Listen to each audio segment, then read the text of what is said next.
Decision कैसे लें? जब आप बीमा खरीद रहे हैं तो वो कौन से सवाल हैं जो आपको पूछने चाहिए? अपनी ज़रूरत और बीमा कवर के साइज में एक तालमेल कैसे बिठाया जाए? अगर बीमा खरीदने वाली महिला है तो फिर किस तरह का बीमा उनके लिए ज़रूरी है? इन सवालों का जवाब देने के लिए मेरे साथ जुड़ रही है प्रोमोर फिनटेक की co-founder Nisha Sanghvi. Hi Nisha, thank you so much, आपने मनी9 के लिए वक्त निकाला। वैसे मुझे तो लगता है प्रोडक्ट एक है, लेकिन यही बीमा का प्रोडक्ट जब महिलाओं के लिए खरीदा जाता है या महिला अपने लिए खुद बीमा चुन रही हैं, तो आप उन्हें क्या सजेशन देती हैं? उन्हें कौन सी वो बातें हैं जिसका ख्याल रखना चाहिए और चेक बॉक्स में कहाँ टिक लगाना बेहद ज़रूरी हो जाता है? Thank you Priyanka. Good afternoon everyone. It's a privilege हम प्रियंका के साथ शो करते हैं रेगुलर बेसिस पे। प्रियंका, आपका जो सवाल है, महिलाएं इंश्योरेंस लेते वक्त क्या ध्यान में रखना चाहिए? जेनरिकली अगर बात करेंगे, ओवरऑल सारा insurance, be it life, health, even personal accident, ये तीनों इंश्योरेंस की जब हम बात कर रहे हैं तो हम महिलाएं अपने आप को बहुत इग्नोर करती है। मान लीजिए कि अगर हम टर्म इंश्योरेंस की बात कर रहे हैं तो टर्म इंश्योरेंस में भी जो अगर हस्बैंड है, मैरिड है, और अगर हस्बैंड है तो लगता है कि नहीं, हस्बैंड का ही कवर होना चाहिए, हमारा नहीं होना चाहिए। बट मेरे हिसाब से जब एक महिला फैमिली इनकम को कंट्रीब्यूट करती है तो उसे भी, उसके पास भी एक टर्म इंश्योरेंस होना चाहिए। जो अगर उसके एब्सेंस में वो पैसे वो नहीं आएंगे तो आई मीन जो मंथली कंट्रीब्यूशन है एज फैमिलीज इनकम, तो उसके लिए उनको कंपलसरी अगर टर्म प्लान रहता तो वो उसका फायदा फायदा ले सकती है फैमिली उसका। तो ये है टर्म प्लान की बात। जब मैं हेल्थ इंश्योरेंस की बात करती हूँ तो विमेन रिलेटेड जो हेल्थ इश्यूज है, बीट ओवरियन रिलेटेड और may be breast cancer and so many women specific elements, जब भी ये एलिमेंट्स आती है एक बड़ा सेविंग्स का पार्ट लेके जाती है। तो अगर हमने हेल्थ इंश्योरेंस स्पेसिफिकली टाइम से पहले लिया है, मान लीजिए कि अगर यूटेरस रिलेटेड भी अगर कोई आपको सर्जरी करवानी है तो हेल्थ इंश्योरेंस आज लेके फायदा नहीं है, क्योंकि उसका रेलेवेंट 2 और 4 इयर्स का वेटिंग पीरियड होता है। तो इसलिए आपको पहले से लेना है। So again, so this is second part where we pay out the health insurance. फिर हम बात करते हैं मेटर्निटी की। इवन मेटर्निटी अगर कॉर्पोरेट कवर नहीं है आपका और रेगुलर हेल्थ इंश्योरेंस है तो उनकी रेलेवेंट वेटिंग पीरियड्स है 2, 4, 6, 8 years, depending upon the insurance company. तो अगर आपको मेटर्निटी का फायदा उठाना है आपके हेल्थ इंश्योरेंस में तो आपको वो भी लेना है। एंड तीसरा पार्ट जो हम बात कर रहे हैं वो है पर्सनल एक्सीडेंट पॉलिसी की। तो पर्सनल एक्सीडेंट पॉलिसी जनरली हम क्यों लेते हैं? अगर डिसेबिलिटीज होती है तो उस टाइम पे वो इंश्योरेंस काम आएगा। So total total disability, partial disability, temporary disability, permanent disability, तो हम घर पे भी काम करते हैं, बाहर जाके भी काम करते हैं, तो पर्सनल एक्सीडेंट तो पॉलिसी लेनी ही चाहिए। राइट, तो सबसे पहले तो मुझे लगता है इग्नोर नहीं करें, ये नहीं सोचे कि मुझे क्या बीमा की ज़रूरत है। मुझे, आपको, जितनी भी महिलाएं हमारे साथ जुड़ी हैं, जो देख रही हैं, सबके पास बीमा होना चाहिए। अब अनिशा, आपने 3 तरह का बीमा जो है यहाँ पर हमें समझाया है, जीवन बीमा, स्वास्थ्य बीमा, पर्सनल एक्सीडेंट बीमा। कौन सा बीमा आपको लगता है कि महिलाओं की प्रायोरिटी लिस्ट में होना चाहिए, या फिर मैं कहूँ कौन सा बीमा पहले खरीदें, किसे सबसे ज़्यादा इंपॉर्टेंस दें? तीनों ही इंपॉर्टेंट है अपनी अपनी जगह में, पर आप क्या सलाह देती हैं? सबसे पहले हेल्थ इंश्योरेंस, बिकॉज अगर कोई बीमारी आती है जिससे डेथ नहीं हो रही है but on going regular expense हो रहे हैं, तो हेल्थ इंश्योरेंस अगर होगा तो ही हम उसे सरवाइव कर पाएंगे। राइट, तो मेरे हिसाब से सबसे पहले हेल्थ इंश्योरेंस लेना चाहिए। एंड ऐसा हेल्थ इंश्योरेंस होना चाहिए जिसमें कोई कैपिंग्स ना हो और कोई भी रेस्ट्रिक्शंस ना हो कि इस एलिमेंट के लिए इतना ही पैसा मिलेगा। सो वुमेन प्लान्स है जो बहुत ही अच्छे हैं मार्केट में, अगर हम वो कंसिडर कर रहे हैं तो that I mean it's a brilliant product to have in your portfolio. And okay. फिर हम पर्सनल एक्सीडेंट पॉलिसी, तो ये कुछ ज्यादा कॉस्ट नहीं करती है, पर लैक कुछ हंड्रेड्स में पैसा देना है। ओके, तो इसमें आपको सिर्फ अपनी इनकम स्पेसिफिकली बतानी है और उस बेसिस पे पर्सनल एक्सीडेंट पॉलिसी आ जाती है। And then goes your life insurance, because yes you need to prove that you are making a difference to the family's income, that is why you need a term plan. आपने personal accident का जिक्र किया और ये दोबारा आप जिक्र कर रही हैं निशा हमारी इस बातचीत में। क्यों आपको लगता है कि महिलाओं के लिए पर्सनल एक्सीडेंट बीमा ज़रूरी है? क्या आपको लगता है ये इग्नोर करते हैं? सबसे इग्नोर्ड बीमा में से हम माने पर्सनल एक्सीडेंट बीमा को, जहाँ तक women are concerned. Personal accident as a insurance बहुत ही अंडरसोल्ड प्रोडक्ट है, एंड कोई भी सोचता ही नहीं है इसके बारे में. सो हॉस्पिटलाइजेशन हुआ तो हेल्थ इंश्योरेंस उसका पैसा देगा, अगर डेथ होती है तो लाइफ इंश्योरेंस पैसा देगा, लेकिन डिसेबिलिटी होगी तो पैसा कौन देगा, ये हम कभी नहीं सोचते हैं. इसलिए मैं ज्यादा जोर देती हूँ हमेशा ही कि personal accident is something which is very important part of your insurance portfolio, and it does not cost much, as I mean, not even as expensive as term life or a health insurance.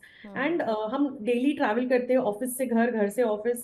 आप office घर का काम कर रहे हो, या आप कुछ शॉपिंग करने गए और तभी आपके साथ ऐसा कुछ हुआ कि पैर फिसल गया, या आप गाड़ी का एक्सीडेंट हो गया और डिसेबिलिटी आ गई, तो उस टाइम पे जो गैप है इनकम का, तो तब ये इंश्योरेंस काम आता है. बिल्कुल, ये एक सुरक्षा का लेयर आपको देगा. निशा, मैं पूछना चाहूँगी कि होम मेकर्स के लिए बीमा के बाज़ार में जब हम देखते हैं तो मुझे उतने प्रोडक्ट्स नज़र नहीं आए जो होम मेकर्स के लिए. ज़्यादातर प्रोडक्ट्स ऐसे ही हैं जो आप हस्बैंड के साथ में ही लेंगे. आप होम मेकर्स के लिए किस तरह से बीमा प्लान करने के लिए कहती हैं? उनके लिए अगर बीमा लिया जा रहा है तो किन बातों का ख्याल रखा जाए? सो अगेन, अगर हम बात कर रहे हैं कि home makers specifically to that category of women section, तो उसमें हम जनरली कहते हैं कि again health insurance very important, and life insurance. अभी इसमें जब हम खुद खरीद रहे हैं, सो मैं बहुत सारी महिलाओं से बात करती हूँ तो मुझे कहा जाता है कि हम हस्बैंड वाइफ है, मेरा हस्बैंड बहुत टाइम इंश्योरेंस प्रीमियम स्किप कर देता है लाइफ इंश्योरेंस का, और मैं अपना टाइम पे भर देती हूँ. तो technically the woman should make sure that the husband premium is paid on time, because अगर उनको कुछ होता है तो उसकी बेनिफिशियरी वाइफ है. Okay, and equally important for the husband also that the wife is making premium payment on time. Otherwise, there will be a gap of income. And we have faced the situation where I did a counseling session for a corporate, and वहाँ मुझे कहा गया था कि I used to pay premium on time. मेरे husband ने pay नहीं किया, जिस month premium due था वो मिस हुआ, और next month उनकी डेथ हो गई मोटरसाइकिल पे. तो पर्सनल एक्सीडेंट पॉलिसी भी रिन्यू नहीं की और टर्म प्लान भी रिन्यू नहीं किया. उसकी वजह से उस लेडी को कोई पैसा नहीं मिला, and they were having like 2 children, that is so housing sad. चल रही है. या सो सो बस दिस बीमा अंडरस्टैंडिंग. डिसाइड करना ही ज़रूरी नहीं है, उसका कंटिन्यूशन भी उतना ही ज़रूरी है. But coming back to my point कि होम मेकर्स के लिए आप किस तरह से बीमा प्लान करने के लिए कहती हैं, क्योंकि यहाँ पे कहीं ना कहीं इनकम रिप्लेसमेंट स्ट्रैटेजी काम नहीं करेगी. वो होम मेकर हैं, एक इमोशनल गैप हो जाएगा उनके जाने से. अब हो सकता है हस्बैंड को अपना करियर बदलना पड़े, थोड़ा सा करियर में वो सेटबैक लें, तो आप होम मेकर्स के लिए आप बीमा कैसे प्लान करने के लिए कहती हैं? So coming to the point, home makers के लिए हम बोलते हैं कि अगर सोर्स ऑफ इनकम डिफाइंड नहीं है तो हम बोलते हैं कि हस्बैंड के साथ आप जॉइंट इंश्योरेंस लीजिए. ओके. टर्न्स आउट के हस्बैंड के इनकम के बेसिस पे एक पर्टिकुलर कैप तक आपको लाइफ इंश्योरेंस मिलेगा. Same way goes with the health insurance also, कि एक फैमिली फ्लोटर होना चाहिए between husband and wife. So it makes sure that the hospitalization is also covered and the death is also covered, because अगर death हो जाती है so emotional gap cannot be covered, but at least the financial gap will be paid up by the life insurance company. Okay. So husband के साथ एक joint cover जो है आप उसको खरीदने की सलाह देती हैं. ज़ाहिर तौर पर हेल्थ कवर में फैमिली फ्लोटर, लेकिन निशा ने एक और आइडिया जो दिया ना कि विमेन स्पेसिफिक जो बीमारियां हैं उसके लिए अगर कवर खरीदा जाए तो चाहे होम मेकर हो या कामकाजी महिला हो, विमेन स्पेसिफिक डिजीज़ किसी को भी अटैक कर सकती है. ये अच्छा आइडिया हो सकता है.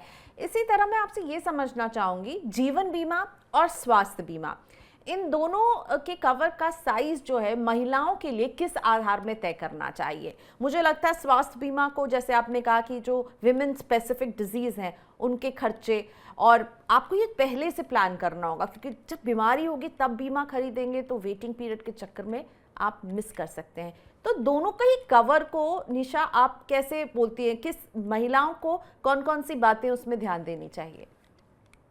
सो पहले हम हेल्थ इंश्योरेंस की बात करेंगे.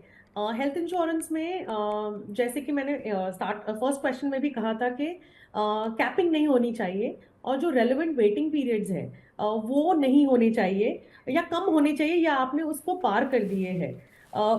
ये 2 फैक्टर्स हैं जो बहुत इंपॉर्टेंट. जैसे एग्जांपल अगर हम बात करेंगे कि anything related to uterus, ovaries, be it your maternity, be it related to any cancerous treatments which are required. तो मेरे एक्सपीरियंस में ऐसा हुआ है कि बिकॉज ऐसे ट्रीट किया जाता है अपने हिंदू फैमिलीज में और मे बी इंडियन फैमिलीज में कि मॉम को कुछ नहीं होने वाला है, ठीक है, तो हमने मॉम के लिए कभी इंश्योरेंस लिया ही नहीं है.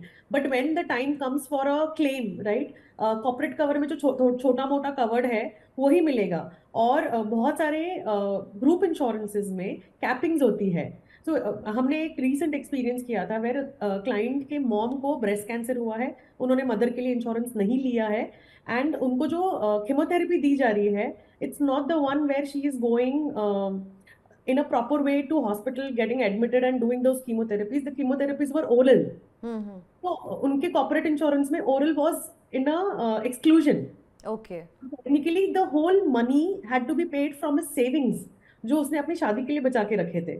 सो देन इट्स अ सिचुएशन कि हमें लगता है कि कवर्ड है लेकिन नहीं था. राइट. तो एक्सक्लूजन्स को चेक कीजिए. Yes. कैपिंग नहीं होनी चाहिए कि इस बीमारी की कैपिंग ऐसा बीमा आपको स्वास्थ्य में चुनना चाहिए. और जीवन बीमा में आपके थंब रूल क्या होते हैं महिलाओं के लिए? जीवन बीमा में किस बात का ख्याल रखें? सो जीवन बीमा में अगर हम बात कर रहे हैं, अगर होम मेकर है तो होम मेकर को तो 50 लाख की कैप है, बिकॉज हम इनकम नहीं दिखा पाते हैं बेसिस द इन्वेस्टमेंट्स और basis the husband's income. Upper cap is 50 lakhs by some life insurance companies. And उसके अलावा अगर हम बात करेंगे, अगर मान लीजिए कि वर्किंग वुमेन है तो उसके इनकम का 10 times कवर तो होना ही चाहिए. ओके. राइट. सेम रूल जो पुरुषों के बीमा में अप्लाई होता है कि आपकी इनकम का 10 times जो है वो होना चाहिए अगर आप अर्निंग मेंबर हैं फैमिली की. राइट. निशा, कुछ सवाल जो हमारे दर्शकों ने भेजे हैं वो भी मैं आपके सामने रखना चाहूंगी. अमृत देव का मैं पहला सवाल लेकर आती हूँ. अमृत देव ने भोपाल से ये सवाल भेजा है. अमृत पूछ रहे हैं कि क्या ग्रुप हेल्थ बीमा पॉलिसी में मटर्निटी बेनिफिट्स कवर मिल जाता है? अगर हाँ तो इसे हासिल करने की क्या प्रक्रिया होती है और ये कितने समय में हमें मिलेगा, यानी अप्लाई करेंगे तो कितने समय में इनको पैसा मिलेगा? और अगर नहीं तो क्या अलग से इसके लिए उन्हें बीमा खरीदना चाहिए कि अगर ये ग्रुप में कवर नहीं होता है तो? मैटरनिटी ये जो फीचर है ग्रुप इंश्योरेंसेस का मैंडेटरी पार्ट नहीं है. ये एम्प्लॉयर चूज करता है कि उनको वो ऑफर करना है या नहीं करना है. मान लीजिए कि अगर एम्प्लॉयर ने ऑफर किया है तो आप उसे अवेल कर सकते हो. जब आप उसको अवेल करना चाहते हो तो there are 2 ways, one is cashless and another is reimbursement. तो अगर जब भी आप कैशलेस देख रहे हो तो कैशलेस में आपको नेटवर्क हॉस्पिटल में जाना पड़ेगा तो आप तुरंत क्लेम कर सकते हो. और रीइंबर्समेंट है तो आप पहले पैसा आप पे कर दीजिए, क्लेम इंटीमेट कर दीजिए एंड देन रीइंबर्समेंट क्लेम कर सकते हैं. ठीक है. तो आपको अपनी कंपनी से चेक करना होगा जिसने आपको ये ग्रुप हेल्थ कवर दिया है कि उसमें मटर्निटी कवर होता है या नहीं होता है, और फिर डिपेंड करेगा कैशलेस है या रीइंबर्समेंट बेसिस पर आपको पैसे मिलेंगे. प्रकाश वाजपेयी का अगला सवाल लेकर आते हैं. देहरादून से हैं प्रकाश. पूछ रहे हैं हेल्थ बीमा के फ्लोटर प्लान में परिवार के कितने सदस्यों को शामिल किया जा सकता है? पेरेंट्स को ग्रुप हेल्थ कवर के तहत बीमा में शामिल किया जाए या फिर पेरेंट्स के लिए अलग से बीमा खरीदना चाहिए? Okay, very interesting question. ये मुझे बहुत काफी टाइम पूछा जाता है. सो जनरली हम कहते हैं कि पेरेंटल इंश्योरेंस को सेपरेट रखिए और अपना फैमिली का इंश्योरेंस जो है वो सेपरेट रखिए. Okay. बट ऐसा कोई रेस्ट्रिक्शन नहीं है. Depending upon insurance companies products, in some insurance companies up to 10 relationships can be added: mother-in-law, father-in-law, sister-in-law, brother-in-law, brother, sister and all of that. कोई कोई पॉलिसीज में सिर्फ इमीडिएट फैमिली जैसे husband wife and 2 kids, parental भी बहुत time add नहीं होते हैं. सो 4 adults can't be in one policy, and even kids can't be in the policy till after age 25 depending upon the insurance. So 22 to 25 के बीच में insurance companies अपने बच्चों को रहने देती है पॉलिसी में, उसके बाद उनको भी सेपरेट होना पड़ता है from the floater policy. And रही बात आपके सेकंड क्वेश्चन की on the float group insurance. So अगर फैमिली अगर आपकी अफोर्डेबिलिटी है एंड आप अगर सेपरेट कवर ज़्यादा सम इंश्योर के साथ लेना चाहते हो अपने पेरेंट्स के लिए, तो definitely independent policy is always better than the group policy. And मान लीजिए कि ग्रुप में वो प्रोविजन है कि जहां पर आप ये पॉलिसी को जब जॉब छोड़ोगे तो वो ग्रुप से रिटेल में कन्वर्ट कर सकते हो with the same terms and conditions which are there in the group and in the retail, then it's okay to hold the group policy. But my personal answer is always to have your own independent policy irrelevant of your corporate cover. Right, तो एक independent policy ज़रूर होनी चाहिए। अगर आपकी company आपको बीमा दे रही है, उसके अलावा भी इंडिपेंडेंट पॉलिसी रखे। और जहाँ तक फ्लोटर प्लान की है, तो अभी निशा जी ने बताया कि 10 रिश्तेदार जो हैं उसका हिस्सा हो सकते हैं। वो कंपनी टू कंपनी डिपेंड कर सकता है, हो सकता है कोई शायद 4 ही अलाउ करे, तो कंपनी के रूल्स एंड रेगुलेशंस को ध्यान से पढ़िएगा। थैंक यू सो मच निशा, आज आपने वक्त निकाला मनी 9 के लिए और बहुत क्लैरिटी दी इस सब्जेक्ट पर। शुक्रिया आपका। Thank you Priyanka.